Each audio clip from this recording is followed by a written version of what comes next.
Hello, learners. Let's start exploring. Let's start learning. Alright, let's begin with the systems approach, right? So, we are going to start off with the systems approach. This approach is an extension of the human relations approach and views management as a social system. Influenced by the sociologists, it aims at identifying various social groups with the fundamental belief in the need to solve the biological, physical, and social limitations through cooperation. The systems approach has proposed a new way of thinking about organization, about the organization and the managers.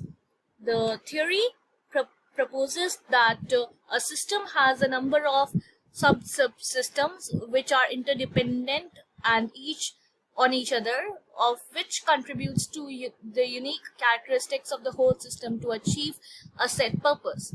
For example, a number of components like monitor, keyboard, mouse, CPU in the computer together help us in entering the data or information to make it a readable article. With the advancement of technology, however, some of the accessories like keyboard, mouse, etc. got inbuilt into the system. For example, tablet, cell phone, etc., where some of the subsystem got inbuilt with an addition of other subsystems. The computers, tablets, cell phones, etc. are all equipments which are made up of many parts which are interconnected and interrelated. The absence of one might affect the performance of the entire equipment. Similarly, organization is a social system composed of people, groups, and their relationships.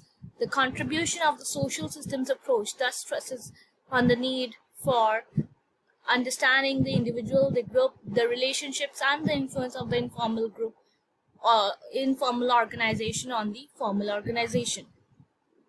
Then we move on to decision theory approach. This approach was proposed after the Second World War. Since managerial function revolves around the right decision taking or making, this approach adapts this as its central focus and studies the process of decision making, which includes selecting the right course of action from possible alternatives. It involves the application of sophisticated techniques for solving managerial problems, especially planning and controlling. Then we move on to mathematical quantitative approach. The mathematical approach provides a quantitative basis for decision making, considering management as a system of mathematical models and processes. According to this approach, decision making is a logical process and can be expressed in terms of mathematical symbols, formulas, or models. The contribution of this approach relates to a number of sophisticated tools and techniques like simulation, linear programming, gaming, etc., which assist managerial decision making and makes it simple.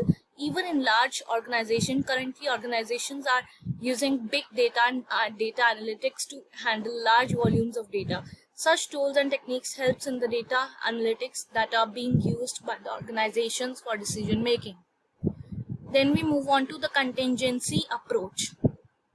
This approach emerges from the real life experiences of managers who found out that no single approach model worked consistently in every situation. This approach believes that managerial practices and styles differ in different situations and contexts. Closely dependent on the ground realities of the managerial function, it is believed to be a practical and realistic approach to carry out the tasks of management. This approach is based on the logic that organizations differ in size, scale, scope, purpose, and so on. The values, the perception, the attitudes, needs, and the experiences of individuals. Hence, they argue that there can be no one best way to manage people in organizations, and no single set of principles can be applied universally. Although this approach appears to be a pragmatic approach, it can become operational only when the actions to be taken in alternative situations are prescribed. In addition, determining and including all the relevant contingency factors demonstrating their relations can be a complex process. Then we move on to the theory X and theory Y. Douglas McGregor, an American social psychologist, proposed the theory X and theory Y in his book, The Human Side of Enterprise, in 1960. The theory is a simple reminder of the natural rules for managing people, which are forgotten by managers easily in their pressure of day-to-day functioning. McGregor observed the way managers deal with their employees and concluded that a manager's view of the nature of human beings is based on a certain grouping of assumptions that the employers mold their behavior towards employees according to these assumptions. He classified these assumptions as Theory X, which reflects the authoritarian management style, and Theory Y, the participative management style. Assumptions of Theory X. The assumptions of managers under Theory X are: the average person dislikes work, and so he tries to avoid it. Since they dislike work, they must be forced to work using the carrot and stick theory. The average person is self-centered and indifferent to organizational goals.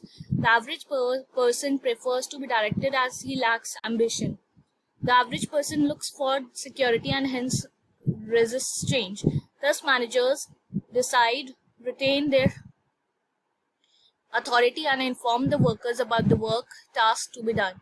Assumptions of Theory Y. The assumptions held by manager under Theory Y are: people love work and hence they work like play. Since they love work, they seek and look for additional responsibilities. Since they enjoy working, they apply self-control and self-direction.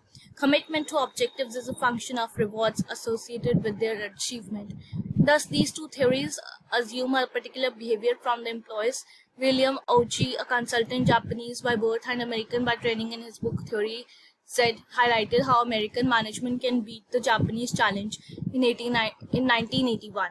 As a board director of several organizations in USA, he advocated a hybrid management style, which is a combination of American management style and Japanese management style. He argued that the management must have a high degree of confidence in the workers for participative management style that he suggested. As can be seen, a number of psychologists, sociologists, public administrators, and business managers have contributed to the evolution of management thought. More recently, Peter Drucker has contributed to the building of a number of management concepts, while thinkers like Edwards Deming, Joseph Juran they have contributed towards the quality concerns in management. The perspective of Thomas Peters and Robert Waterman highlighted the characteristics of excellent companies in their book In Search of Excellence. Furthermore, recent notable contributions from the contemporary management perspectives include the strategic management approach of C.K. Prahalad and Hamill, the radical change concept of Sumantra Ghoshal, the learning organization concept of Peter Senge, the change management and the role of managers as change masters of Roosevelt Moss Cantor. All these perspectives turn management into a more dynamic field to be regarded as the management theory jungle.